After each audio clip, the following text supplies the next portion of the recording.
ಸಚಿವ ಸಂಪುಟ ವಿಸ್ತರಣೆ ವಿಚಾರ ಇದೀಗ ಮತ್ತೆ ದೆಹಲಿಗೆ ಶಿಫ್ಟ್ ಆಗಿದೆ. ಭಾರತಕ್ಕೆ ರಾಹುಲ್ ವಾಪಸ್ ಬೆನ್ನಲ್ಲೇ ಶಾಸಕರೆಲ್ಲ ಒಬ್ಬೊಬ್ಬರಾಗೆ ದೆಹಲಿ ಯಾತ್ರೆ ಕೈಗೊಳ್ತಾ ಇದ್ದಾರೆ. ವರಿಷ್ಠರ ಭೇಟಿಯಾಗಿ ಸಚಿವ ಸ್ಥಾನಕ್ಕಾಗಿ ಶಾಸಕರು ಕಸರತ್ತನ್ನ ನಡೆಸ್ತಾ ಇದ್ದಾರೆ. ಖರ್ಗೆ, ರಾಹುಲ್, ವೇಣುಗೋಪಾಲ್, ಸುರ್ಜೇವಾಲಾ ಇವರನ್ನ ಭೇಟಿ ಮಾಡೋದಕ್ಕೆ ಶಾಸಕರು ನಾ ಮುಂದು ತಾ ಮುಂದು ಅಂತ ಓಡಾಡ್ತಾ ಇದ್ದಾರೆ. ಮಂತ್ರಿಗಿರಿಗಾಗಿ ದೆಹಲಿಯಲ್ಲಿ ಲಾಬಿಯನ್ನ ಶಾಸಕರು ನಡೆಸ್ತಾ ಇದ್ದಾರೆ. ಹಿಂದೆ ದೆಹಲಿಗೆ ಸಿಎಂ ಡಿಕೆ ಶಿವಕುಮಾರ್ ಅವರು ಕೂಡ ಹೋಗ್ತಾ ಇದ್ದಾರೆ. ಶೀಘ್ರವೇ ಸಿದ್ದರಾಮಯ್ಯ, ಹರಿಪ್ರಸಾದ್ ಕೂಡ ದೆಹಲಿಗೆ ಹೋಗಿ ಹೈಕಮಾಂಡ್ ಅನ್ನ ಭೇಟಿ ಆಗ್ತಕ್ಕಂಥ ಎಲ್ಲಾ ಸಾಧ್ಯತೆಗಳು ಇದ್ದಾವೆ. ಕರ್ನಾಟಕ ರಾಜಕೀಯದ ಬಹು ನಿರೀಕ್ಷಿತ ಸಚಿವ ಸಂಪುಟ ವಿಸ್ತರಣೆ ಮತ್ತೆ ದೆಹಲಿ ಅಂಗಳಕ್ಕೆ ಶಿಫ್ಟ್ ಆಗಿದೆ. ರಾಜ್ಯದಲ್ಲಿ ಸಚಿವಾಕಾಂಕ್ಷಿಗಳ ಹೃದಯ ಬಡಿತ ಹೆಚ್ಚಾಗಿದ್ರೆ ರಾಷ್ಟ್ರ ರಾಜಧಾನಿಯಲ್ಲಿ ರಾಜಕೀಯ ಚಟುವಟಿಕೆಗಳು ಜೋರಾಗಿದ್ದಾವೆ. ಯಾರು ಸಚಿವರಾಗ್ತಾರೆ, ಯಾರಿಗೆ ಮಂತ್ರಿಗಿರಿ ಸಿಗುತ್ತೆ, ಯಾರ ಕನಸು ಕೈ ತಪ್ಪುತ್ತೆ ಅನ್ನುವಂತಹ ಒಂದು ಕುತೂಹಲ ಏನಿದೆ, ಆ ಕುತೂಹಲ ದಿನದಿಂದ ದಿನಕ್ಕೆ ಹೆಚ್ಚಾಗ್ತಾ ಬರ್ತಾ ಇದೆ. ಕಾಂಗ್ರೆಸ್ ಹೈಕಮಾಂಡ್ನ ಅಂತಿಮ ಒಪ್ಪಿಗೆ ಇಲ್ಲದೆ ಸಚಿವ ಸಂಪುಟ ವಿಸ್ತರಣೆ ಯಾವುದೇ ಕಾರಣಕ್ಕೂ ಸಾಧ್ಯ ಇಲ್ಲ ಅನ್ನೋ ಕಾರಣಕ್ಕೆ ಎಲ್ಲರ ಚಿತ್ತ ಈಗ ದೆಹಲಿಯತ್ತ ನೆಟ್ಟಿದೆ. ವಿದೇಶ ಪ್ರವಾಸ ಮುಗಿಸಿಕೊಂಡು ರಾಹುಲ್ ಗಾಂಧಿ ಅವರು ಭಾರತಕ್ಕೆ ವಾಪಸ್ ಆಗ್ತಿದ್ದಂತೆಯೇ ಸಚಿವ ಸ್ಥಾನಾಕಾಂಕ್ಷಿ ಶಾಸಕರು ಒಬ್ಬೊಬ್ಬರಾಗಿ ದೆಹಲಿಗೆ ದೌಡಾಯಿಸುತ್ತಿದ್ದಾರೆ. ಮಲ್ಲಿಕಾರ್ಜುನ ಖರ್ಗೆ, ರಾಹುಲ್ ಗಾಂಧಿ, ಕೆಸಿ ವೇಣುಗೋಪಾಲ್ ಹಾಗೂ ರಣದೀಪ್ ಸಿಂಗ್ ಸುರ್ಜೇವಾಲಾ ಸೇರಿದಂತೆ ಕಾಂಗ್ರೆಸ್ ಹೈಕಮಾಂಡ್ ನಾಯಕರನ್ನ ಶಾಸಕರುಗಳು ಭೇಟಿಯಾಗಿ ತಮ್ಮ ಪರವಾಗಿ ಮನವಿಯನ್ನ ಮಾಡತಕ್ಕಂಥ ಕಸರತ್ತು ಜೋರಾಗಿದೆ.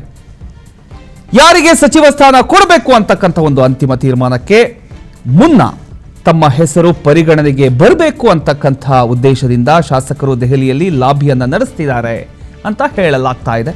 ಮತ್ತೊಂದು ಕಡೆ ರಾಜ್ಯದ ಪ್ರಮುಖ ನಾಯಕರು ಕೂಡ ದೆಹಲಿ ಭೇಟಿ ಮಾಡೋದಕ್ಕೆ ಸಜ್ಜಾಗಿದ್ದಾರೆ.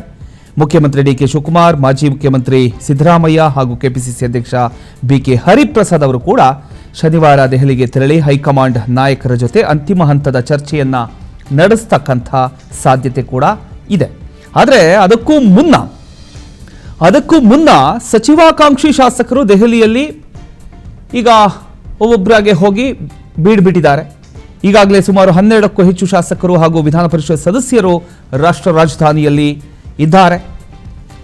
ಹೈಕಮಾಂಡ್ ನಾಯಕರ ಭೇಟಿಗೆ ಸಮಯ ಪಡಿತಕ್ಕಂಥ ಪ್ರಯತ್ನ ಕೂಡ ನಡೆಸ್ತಾ ಇದ್ದಾರೆ ಅನ್ನುವಂಥ ಮಾಹಿತಿ ರಾಜಕೀಯ ವಲಯದಲ್ಲಿ ಈಗ ಕೇಳ ಬರ್ತಾ ಇದೆ. ಅದರಲ್ಲಿ ಯಾರ್ಯಾರು ಅಂತ ನಾವು ಗಮನಿಸ್ತಾ ಹೋಗೋದಾದ್ರೆ ಶಿವಾನಂದ ಪಾಟೀಲ್ ಆಗಿರ್ಬೋದು, Basanagouda Turvinal, T B. Jayachandra, Shivaraj Tangadagi, M C. Sudhakar, G T. Patil,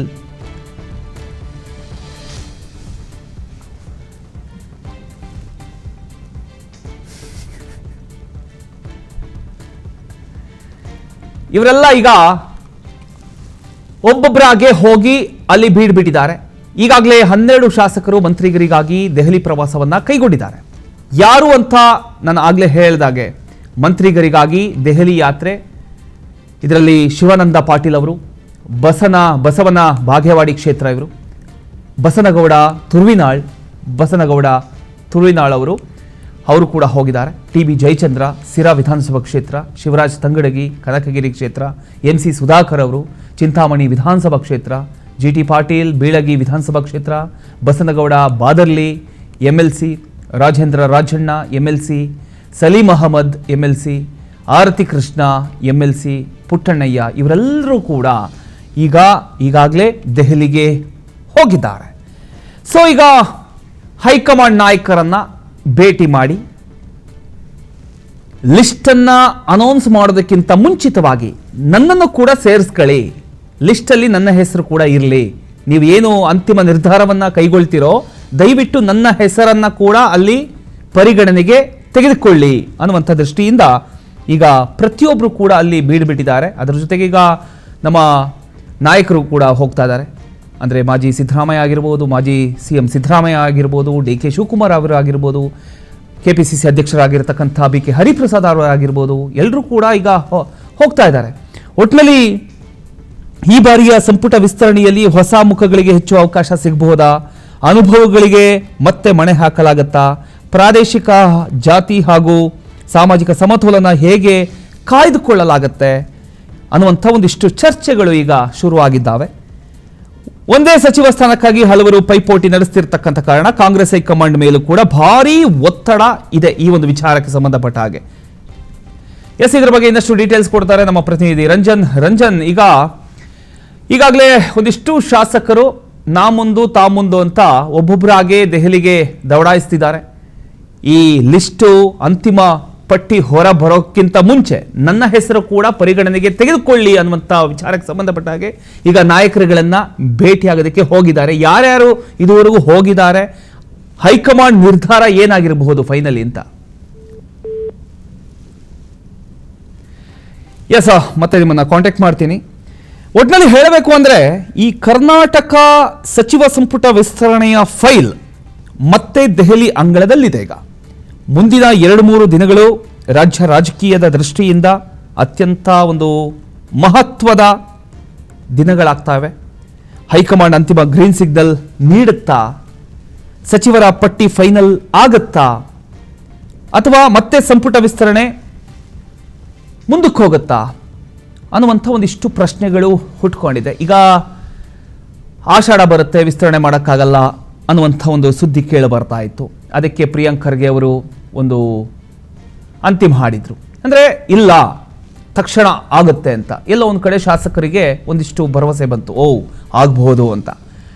ಈಗ ಯಾರ ಹೆಸರು ಬರಬಹುದು, ಯಾರು ಸಚಿವರಾಗಿರಬಹುದು? ಇದ್ರ ಬಗ್ಗೆ ಇನ್ನಷ್ಟು ಡೀಟೇಲ್ಸ್ ಕೊಡ್ತಾರೆ ನಮ್ಮ ಪ್ರತಿನಿಧಿ ರಂಜನ್. ಈಗ ಶಾಸಕರೆಲ್ಲ ನಾ ಮುಂದು ತಾ ಮುಂದು ಅಂತ ಈಗ ದೆಹಲಿ ಪ್ರವಾಸ ಕೈಗೊಂಡಿದ್ದಾರೆ. ಒಂದಿಷ್ಟು ಶಾಸಕರು ಆಲ್ರೆಡಿ ಹೋಗಿ ಸೆಟ್ಲ್ ಆಗಿಬಿಟ್ಟಿದ್ದಾರೆ. ಈಗ ನಾಯಕರು ಅವರಿಗೆ ಸಿಗ್ತಾರಾ, ಹೈಕಮಾಂಡ್ ನಾಯಕರು? ಹಾಗೆ ಯಾರ್ಯಾರು ಹೋಗಿದ್ದಾರೆ, ಹೈಕಮಾಂಡ್ ಅಂತಿಮವಾಗಿ ಯಾವ ರೀತಿಯ ಒಂದು ನಿರ್ಧಾರವನ್ನು ಕೈಗೊಳ್ಳುತ್ತೆ? ಅತಿ ಶೀಘ್ರದಲ್ಲೇ ಸಚಿವ ಸಂಪುಟ ವಿಸ್ತರಣೆ ಆಗುವಂತ ಸಾಧ್ಯತೆಗಳಿದೆಯಾ? ಪ್ರಮಾಣ ವಚನ ಸ್ವೀಕಾರ ಮಾಡ್ತಾರ ಒಂದಿಷ್ಟು ಶಾಸಕರು ಅಂತ? ಖಂಡಿತವಾಗ್ಲೂ ಪ್ರಮೋದ್ ಬೋಪಣ್ಣ, ರಾಜ್ಯದ ಸಚಿವ ಸಂಪುಟದ 2ನೇ ಹಂತದ ಸಚಿವ ಸಂಪುಟದ ವಿಸ್ತರಣೆ ಕಸರತ್ತು ಜೋರಾಗಿ ನಡೆಸಿರುವಂತದ್ದು. ಈ ವಿಚಾರದಲ್ಲಿ ಈಗಾಗಲೇ ಹಲವು ಶಾಸಕರು ಹೈಕಮಾಂಡ್ ನತ್ತ ತಮ್ಮ ಚಿತ್ತವನ್ನ ಇಟ್ಟಿದ್ದಾರೆ. ಹೈಕಮಾಂಡ್ ನ ಬಳಿ ಲಾಬಿಯನ್ನ ಮಾಡಕ್ಕೆ ಮುಂದಾಗಿರುವಂತದ್ದು. ಅಂದ್ರೆ 1ನೇ ಹಂತದ ಸಚಿವ ಸಂಪುಟದ ರಚನೆ ಸಂದರ್ಭದಲ್ಲಿ ಕೂಡ ಈ ಲಾಬಿ ಜೋರಾಗಿತ್ತು. ಈಗ 2ನೇ ಹಂತದ ಸಚಿವ ಸಂಪುಟದ ರಚನೆ, ಈ ಒಂದು ಸಚಿವ ಸಂಪುಟದ ಸ್ಥಾನದಲ್ಲಿ ಸುಮಾರು 20 ಸಚಿವ ಆಕಾಂಕ್ಷಿಗಳು, ಸುಮಾರು 50 ಶಾಸಕರಿಂದ ಹೈಕಮಾಂಡ್ ಮಟ್ಟದಲ್ಲಿ ಲಾಬಿಯನ್ನ ಅಥವಾ ಮಂತ್ರಿಗಿರಿಯನ್ನ ಪಡೆದುಕೊಳ್ಳಕ್ಕೆ ಈಗಾಗಲೇ ಕಸರತ್ತ ಮಾಡ್ತಿರುವಂತದ್ದು. ಈಗಾಗಲೇ 12 ಶಾಸಕರು ಮಂತ್ರಿಗಿರಿಗಾಗಿ ದೆಹಲಿಯತ್ತ ತಮ್ಮ ಪ್ರವಾಸವನ್ನ ಆರಂಭಿಸಿದ್ದಾರೆ. ಈಗಾಗಲೇ ದೆಹಲಿಯಲ್ಲಿ ಬೀಡು ಬಿಟ್ಟಿರುವಂತದ್ದು. ಪ್ರಮುಖವಾಗಿ ಬಸವನ ಬಾಗೇವಾಡಿ ಕ್ಷೇತ್ರದ ಶಿವನದ ಪಾಟೀಲ್ ಇರಬಹುದು, ಬಸವನಗೌಡ ತುರುವಿನಾಳ್ ಇರಬಹುದು, TB Jayachandra, Shivaraj Tangadagi, MC Sudhakar, J T Patil, ಮತ್ತೆ ಬಸವನಗೌಡ ಬಾರ್ದಲಿ, ರಾಜೇಂದ್ರ ರಾಜಣ್ಣ, ಸಲೀಂ ಅಹಮದ್ ಮತ್ತೆ ಆರತಿ ಕೃಷ್ಣ ಪುಟ್ಟಣ್ಣಯ್ಯ, ಹೀಗೆ 12 ಶಾಸಕರು ಈಗ ದೆಹಲಿಯತ್ತ ತಮ್ಮ ಚಿತ್ತವನ್ನು ಹರಿಸಿದ್ದಾರೆ. ಈಗಾಗಲೇ ಇವತ್ತು ಮಧ್ಯಾಹ್ನ 2 ಗಂಟೆಗೆ ಈ ದೆಹಲಿಯತ್ತ CM ಕೂಡ ಪ್ರಯಾಣವನ್ನು